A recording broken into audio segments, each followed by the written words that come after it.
Alors bonjour à tous, c'est Amélie et David de Otaku Manga Lounge. Donc comme vous le savez, chaque semaine on vous présente les sorties manga, puis cette semaine on fait un petit test de vous le présenter plus version podcast, fait qu'on espère que ça va vous plaire. Salut David. Allô.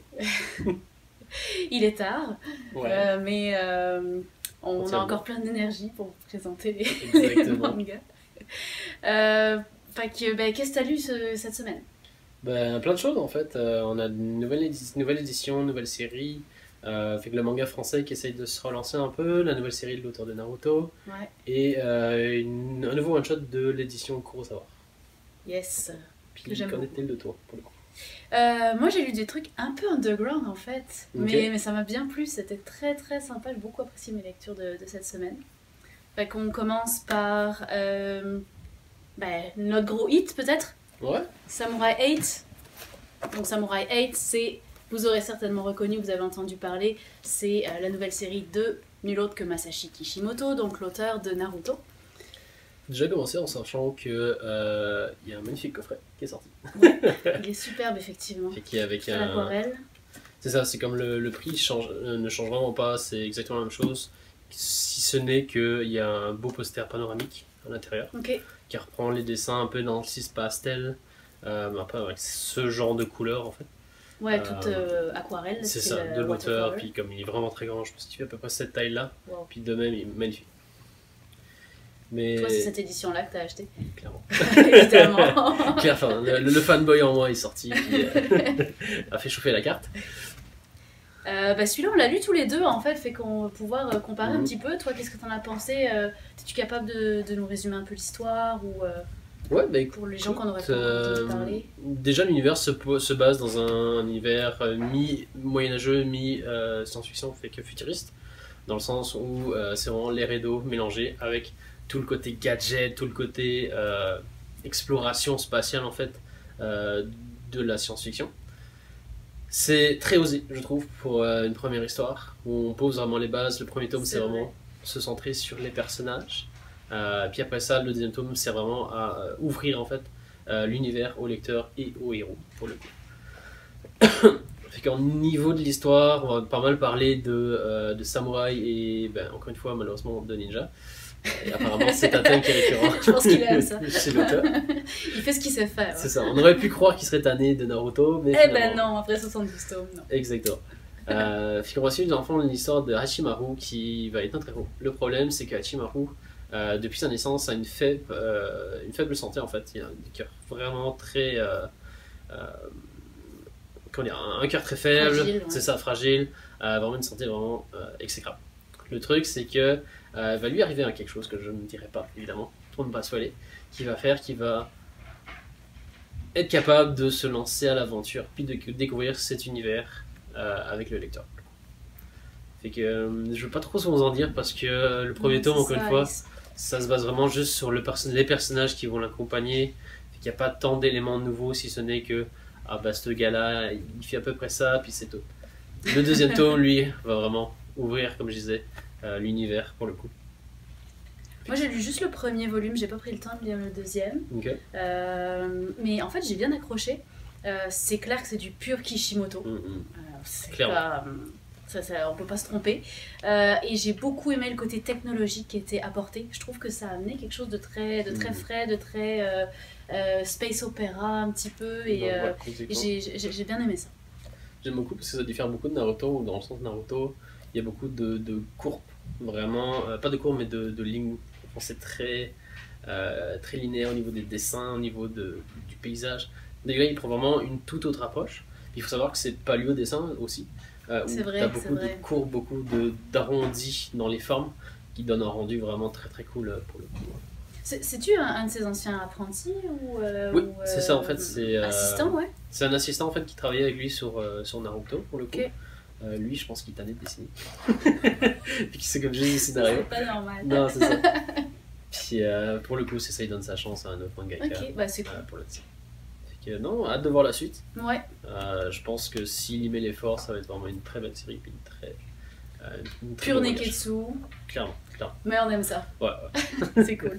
Fait que Samurai 8, nouvelle série de l'auteur de Naruto à découvrir. Avec le magnifique coffret. Et le magnifique coffret qui est sorti en même temps. Par quoi on continue? On peut y aller avec un truc de nouveau. Allez. Écoute, on peut y aller avec ces deux-là en fait. J'avoue, c'était très attendu quand même. Hein. Ouais, c'est assez spécifique, assez particulier parce que c'est une nouvelle maison d'édition qui a été mise en place pour relancer en fait ce qu'on appelle le mangfra, en fait, qui est le manga français pour le coup. Donc l'autre nom du global manga, mais plus pour les mangas français. Exactement. C'est fait par la compagnie qui fait les figurines Tsume. C'est une collaboration avec Kurokawa et Tsume, pour le coup, qui change un peu la donne, étant donné que Tsume à la base fait des figurines de luxe qui coûtent vraiment assez cher sur le coup. Puis l'histoire est très très cool, ça m'a vraiment fait penser autant l'un que l'autre à du Orion en fait, dans le même style de développement de personnage. Cool, ouais. Tu vois un peu la différence de dessin, comme quoi c'est tout bête, mais que il y a le dessin japonais qui est un peu vraiment plus spécifique et le dessin français qui est un peu plus particulier. Oui, effectivement, il y a quelques traits qui nous font dire que c'est pas japonais, mais en même temps, c'est quand même dans la construction des cases, j'ai l'impression très très japonisant. Oui, donc c'est cool, on garde la structure du manga, évidemment. L'histoire, j'ai préféré. Lui, il m'attire. J'ai préféré celui-ci. Il parle de quoi? Ouais, c'est en fait, à l'époque, en fait, il y avait il y avait pas de loi concernant les cirques en fait. N'importe qui, à n'importe quel moment, n'importe quand, pouvait ouvrir un cirque et qui ressemble un peu à une espèce de guilde et sans faire son show avec ses pouvoirs. Un univers très fantastique encore une fois. Ouais. Et il s'avère que l'équivalent du grand méchant, fait que l'État en fait a mis une taxe sur le fait d'ouvrir des cirques, qui fait qu'il faut vraiment des trucs vraiment très spécifiques. Fait que ça devient de plus en plus restreint. Okay. Fait qu'on va suivre deux jeunes hommes en fait qui vont avoir dans l'optique, dans le rêve de construire leur propre cirque finalement, puis se lancer, qui vont être un peu leur concrétisation ultime. Le truc, c'est que va y avoir un événement qui va vraiment un peu briser ça, qui va chambouler l'histoire, qui va faire que c'est assez brutal, pour le coup je m'attends vraiment pas à ça, et qui va changer la donne en fait. Ok, c'est cool. Très très cool. Puis l'autre, fait que c'est lui que t'as préféré, c'est ça? Ouais, des deux, c'est vraiment lui j'ai beaucoup moins aimé, c'est vraiment plus classique je te dirais en termes de shonen.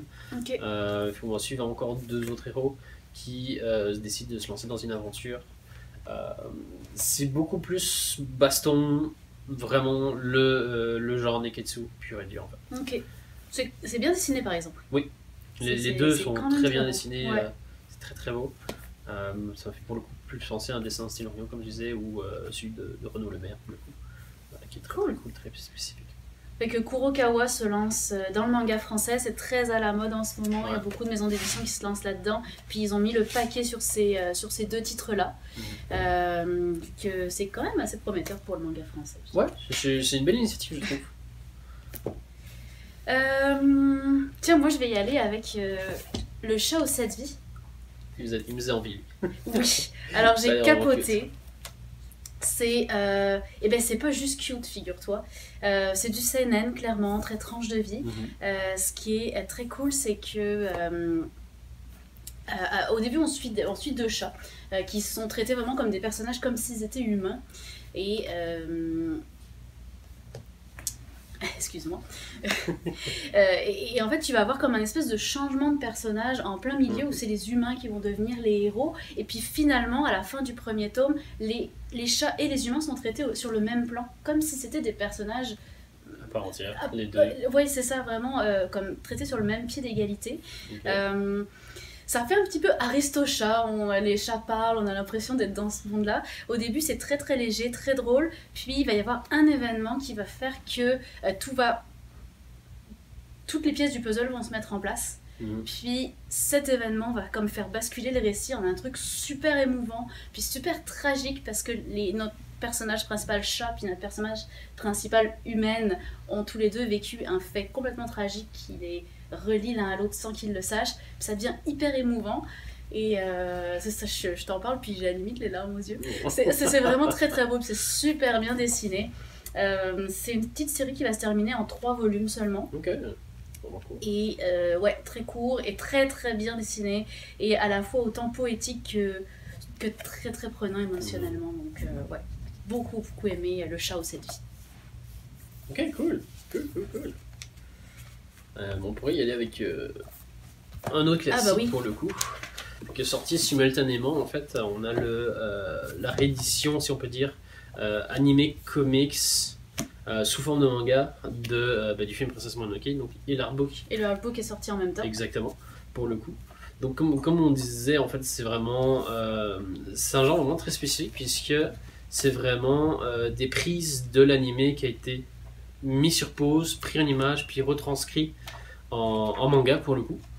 Donc c'est un peu un manga session finalement, quand on sait qu'au début Miyazaki le dessine comme un manga en fait. Oui, Donc, oui c'est vrai que assez Miyazaki drôle, réalise pour le coup. toutes ses planches à la main, Exactement. puis à l'aquarelle, puis ensuite c'est Qui est réédité en traduit. animé, puis en Tout film, à puis fait. exactement. Donc ouais, c'est super. Puis le artbook, vous l'avez peut-être déjà vu dans sa version anglophone, c'est le même, version francophone qui n'était jamais sortie. Donc voilà, rien de nouveau dans Princesse Mononoke, mais ça fait du bien de voir des belles éditions comme ça. Puis il y avait eu déjà Le Voyage de Chihiro, Spirited Away, Puis puis Totoro, qui sont exactement. sortis, c'est des belles éditions, c'est très cool. Dans la suite de mes lectures, c'est assez spécial, c'est Zenkamono. Alors Zenkamono, ça commence avec la deuxième page, en fait c'est une scène super trash d'un meurtre. Donc c'est un homme qui tue son frère sur un bateau de manière hyper violente, mais c'est pas violent dans le show-off, c'est violent parce que c'est très cru, c'est très vrai, très réaliste. Et puis finalement on switch à notre personnage principal qui est comment on appelle ça, une agente de probation. Okay. Donc en gros, elle récupère un dossier d'un repris de justice, de quelqu'un qui est sorti de prison en peine, comment on dit ça, peine conditionnelle. Oui, liberté conditionnelle. Puis elle doit s'occuper de lui, puis de sa réinsertion, de s'occuper que ça se passe bien, puis elle est bénévole là-dedans. Fait que c'est un peu l'histoire de ça, mais ça tourne surtout autour de la psychologie des personnages. Fait qu'on va beaucoup rentrer dans sa psychologie à elle, où elle est très très empreinte de justice, d'égalité. D'ailleurs, elle fait ça de façon bénévole. Et tous les soirs, ça la traumatise, tout ce qu'elle voit. Et à la fois, tous les autres personnages qui gravitent autour d'elle, autant le gars dont elle s'occupe que tous les autres personnages qui faisaient un peu partie de la scène de crime, si on veut. On va aussi rentrer dans leur psychologie à eux, où chacun ment pour défendre ses propres intérêts. Alors finalement ce mensonge autour de ça, puis il va être comme le héroïne principale dans cette scène. Oui, mais en même temps une héroïne qui essaye d'agir, mais qui finalement est assez impuissante. Elle arrivera jamais vraiment à s'imposer, puis c'est aussi ça qui l'a fait souffrir. Ça va être une série, mais si j'ai bien compris, chaque volume va suivre des personnages différents, puisque là on voit vraiment une histoire complète dans ce premier volume. Okay. Niveau dessin, c'est assez banal, c'est vraiment le scénario qui est au cœur du manga. Puis ce côté mensonge fait que ça entretient beaucoup de mystères. Et donc on est vraiment tenu en haleine jusqu'au bout. Donc ça boîte un truc où il n'y a pas d'action, c'est super calme, il y a vraiment beaucoup de suspense. Fait que j'ai beaucoup aimé ça. Fait que c'était Zenkamono. Au premier abord, ça m'a vraiment penser à Shizakobe. Oui. Dans l'ensemble, c'est la même maison d'édition. C'est la même maison d'édition, c'est le Lézard Noir, oui. Mais oui, ça a étudié la psychologie humaine un peu comme Shizakobe, mais c'est quand même moins intense, c'est un peu plus léger. Donc, voilà. On peut y aller avec le mien ici. Donc un nouveau one shot qui va faire partie de la nouvelle édition. Collection, merci. De Kurosawa, en fait, de Kurokawa qui réadapte des romans dits culturels puis classiques, en fait. C'est ça. Puis, je suis désolé si je massacre le nom, mais c'est un auteur-écrivain, un écrivain russe, en fait, qui est vraiment très connu. Donc, c'est Dostoïevski. Dostoïevski. C'est imprononçable, je suis désolé. Mais bon. Et j'ai appris en faisant mes petites recherches en fait que ce gars-là est un auteur qui est vraiment très connu en Russie. Puis ça a été écrit il y a presque plus de 200 ans. Ouais. Fait que ça donne un sacré coup de vieux. Puis le fait de savoir qu'ils reprennent en fait ce genre de littérature en fait, qu'ils les réadaptent, qu'ils les rend publics pour les plus jeunes comme les plus vieux. Je trouve ça vraiment très très cool en fait. Il y avait eu dans la collection Kurosawa, il y avait eu Crime et Châtiment qui est de Dostoïevski aussi. J'avais beaucoup aimé. Pour le coup, c'est son œuvre Et que ça crée mes sentiments pour le coup, pour rebondir sur ce que tu disais, sur ce que tu dis, c'est son œuvre la plus populaire pour le coup. Ouais. Et que, non, j'étais Tu t'as aimé ça? J'ai très aimé ça, je l'ai vu comme un Cluedo en fait. Ok. Dans le sens Très où cool. tu commences l'histoire dans une abbaye, puis il y a eu un meurtre. Donc le chef, le chef spirituel en fait, a été tué, a été assassiné. Puis on va suivre 3 fils en fait qui sont potentiellement coupables de ce meurtre-là. Puis t'as tout en fait, toute la remise en question de leur religion, de leur foi en fait. Comment est-ce qu'on nous on va se diriger. Puis c'est vraiment un pilier qu'ils ont perdu. Puis ils sont un peu comme des enfants, comme perdus au hasard, puis laissés à eux-mêmes. Puis vraiment le côté enquête, le côté Ça a l'air cool. un peu tout le monde fait soupçonne tout le monde, qui est très très cool pour le coup. Ok. Puis c'est-tu accessible aux enfants? Parce que cette collection-là, ça dépend des titres, moi je trouve. Il y en a qui sont très enfantins, puis d'autres qui sont vraiment. Encore une fois, ça parle de meurtre, fait que c'est sûr que c'est pas forcément à mettre dans les mains des plus jeunes, mais. Y a-tu des scènes violentes ou voilà. Non, c'est Non, assez, rien. assez censuré, Ouais, ok. il reste quand même que c'est pour tout le monde. Fait que. Non, non, c'est ça. C'est sûr que les plus jeunes seraient un peu plus compliqués, mais autour de 10, 12, 15 ans, c'est sûr que c'est plus que correct. Ok. Non, Donc, c'est c'est cool. ça. Donc c'était les frères Kamarov de Dostoïevski. Je ne l'aurai jamais, décidément. Moi, il me reste juste une dernière lecture aujourd'hui. C'est un yaoi, Les âmes perdues. Alors, on a eu un gros arrivage de yaoi cette semaine. J'en ai lu un, j'essaierai de vous en présenter un autre la semaine prochaine. Donc, c'est Les âmes perdues. C'est un yaoi qui est, je dirais, qui est moins de 16 ans et plus, mais très très soft, vraiment. Okay. C'est très très beau, les dessins sont splendides. Ça se base sur les légendes yokai, sur donc la fantasy japonaise traditionnelle, puisque c'est un jeune homme en fait, qui se perd dans une forêt, qui est récupéré et sauvé par un moine assez étrange qui vit en solitaire et qui porte un masque de tengu. Donc le tengu qui est un yokai qui ressemble à un corbeau avec un bec pointu. Avec l'espèce de nez dépendamment de la représentation aussi. Ouais. Oui. Assez drôle, assez humoristique, puis dans la mythologie, ils sont associés vraiment à des trucs pas trop drôles finalement. Non, en général, ils sont assez sombres. Ouais. Là, le personnage est plutôt sombre, mais c'est pas un personnage maléfique. Puis ça va tourner autour de la réincarnation, l'amour après la mort, l'amour pour toujours, à vie. C'est très très pur, très très naïf, mais c'est beau, c'est mignon. Okay.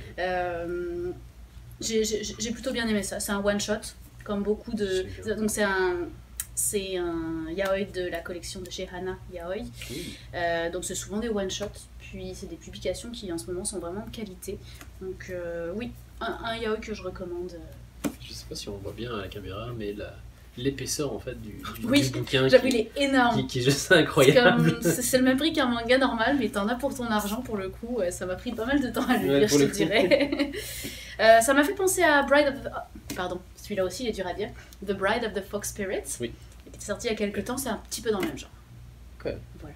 Un petit soft, bien posé. Ouais, exactement. Okay. Très sympa.